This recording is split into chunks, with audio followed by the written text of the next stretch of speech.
老婆，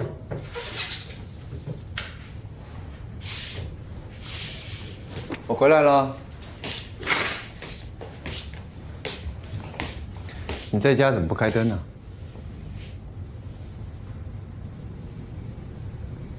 你上大学时做过家教吗？做过。你知道我家里的情况，我得挣生活费。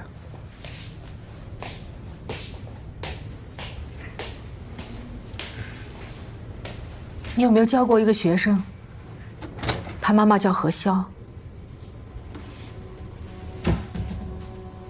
你怎么会提到他？谁跟你说的？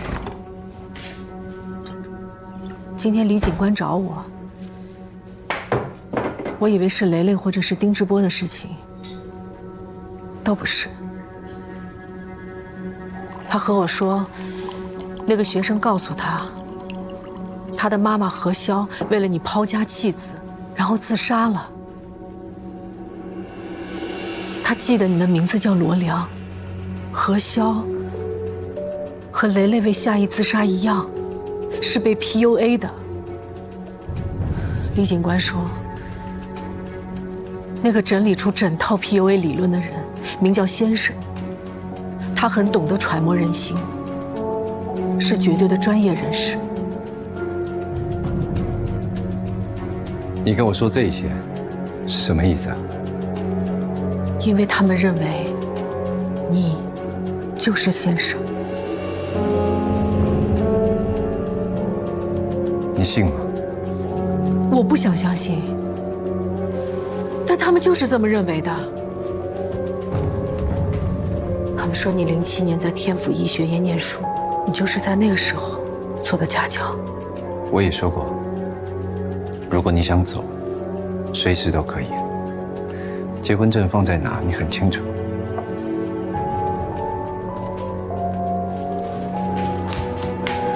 你告诉我，他们说的是不是真的？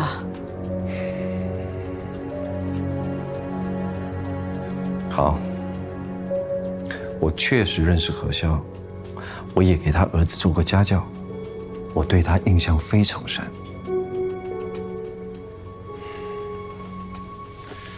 不过那并不是什么美好的回忆。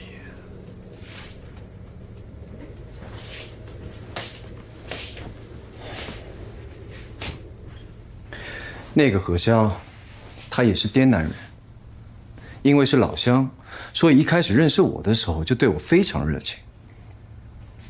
她老公常年不在家，儿子不听话，学业也不好。我那个时候单纯觉得他过得很辛苦，所以偶尔会去他家帮忙干点重活。他很喜欢看电影。有一次我去他家，他说他儿子去了同学家要临时停课，不过他又说，既然我来了，还是可以照常付我课时费，但是我要像平常上课一样，在他家待够2个小时。我当然好啊，那个时候我是个穷学生，我想赚这个钱。他后来要求我陪他看一部新电影，叫《朗读者》。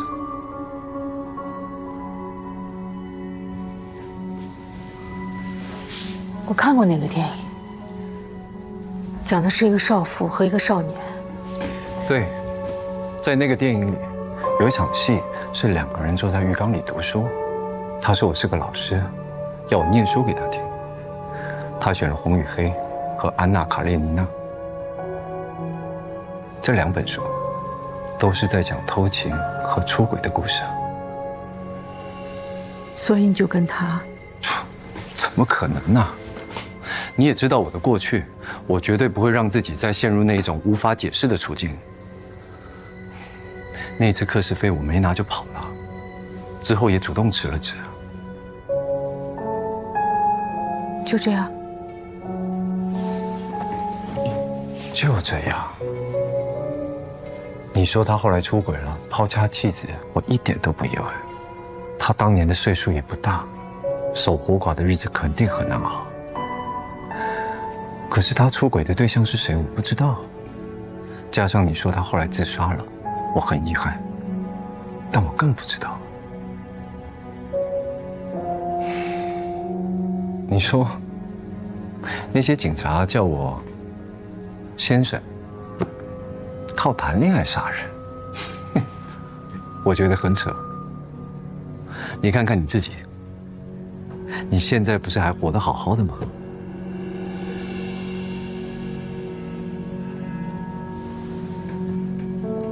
好啦，没事了。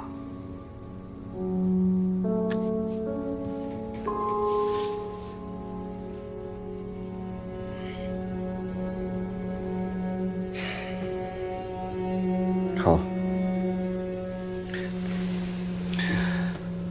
我本来不应该说的。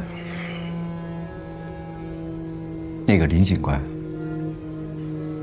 有来挂过我的号，看过病，他有 PTSD，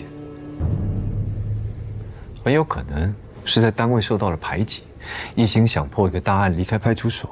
我不知道原因，可是我可以确定的是，他现在的情绪非常不稳定，看谁都像嫌疑人。你要是不信，你明天可以跟我去医院一趟，我叫护士调当天的病历来给你看，免得你找他对质的时候他不认。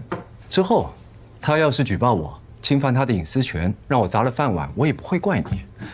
不过就是一份工作，比不上让你信任我更重要。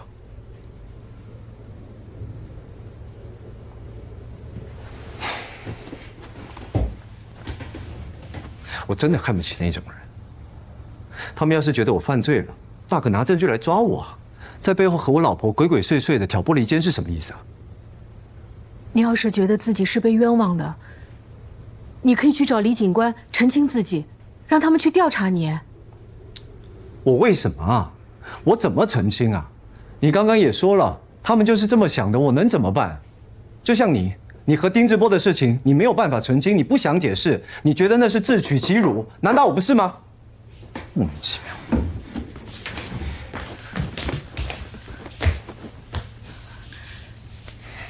你看着我的眼睛，告诉我，你是不是先生？我不是。我再说一次，我不是。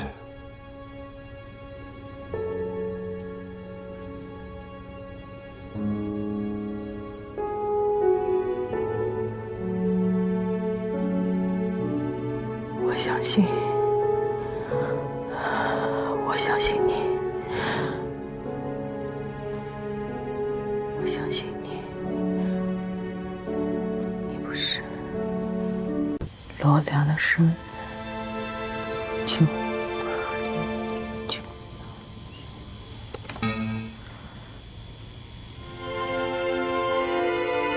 萧素的生日19810111。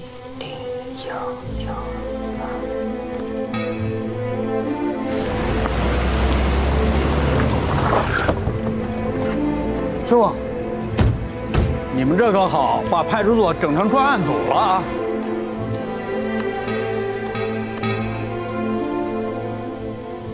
游乐园上下的日子，李警官说是00108。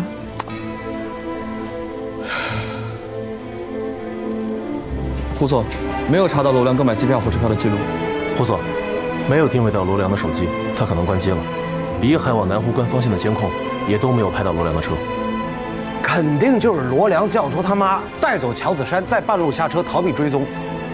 不琢磨，师傅直接抓吧。抓什么？凭什么抓？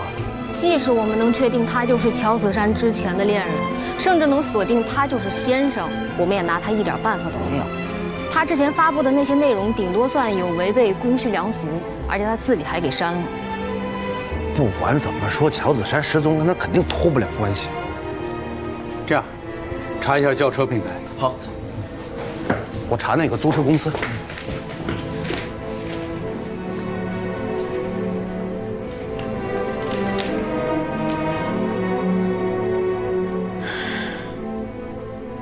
我童年唯一的2个字，就是我姐。我和她特别有缘，她和我的生日是同一天。耗整整1轮。1981，大12岁。1981，12岁。1969。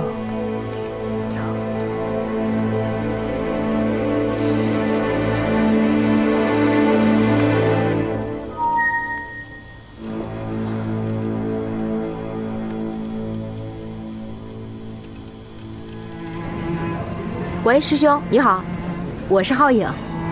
我这儿有一份港岛警方好几年前的验尸报告，我想让你帮我再仔细看一下。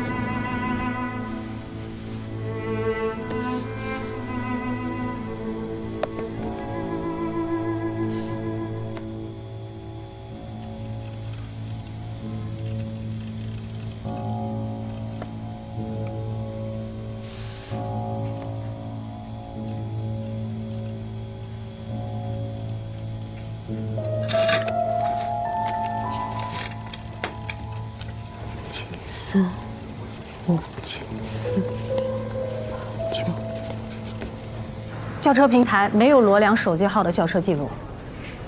姐，你稍等啊，稍等，师傅，你等会儿啊，等会儿，师傅，姐，你说。我通过家里摄像头看到了罗良接的电话号码，我打过去是南湖关一个服务区的保安，他说是一个老太太没赶上车，接他手机打的电话，现在就住在服务区的招待所里。你太牛了，姐，你真是帮了大忙了。罗良一定是往那个方向去了。他出门很匆忙，我觉得不像是跟他妈妈约好的。严老师，你已经做得非常好了，剩下的就交给我们了。我们正在追查他的出行方式，所以请你帮我们回忆一下，他有没有什么相熟的朋友可以帮忙？相熟的朋友，比如有没有人可以借给他车，或者是帮他租车？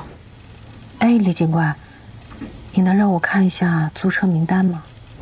我现在给你传过去啊，你稍等啊，姐。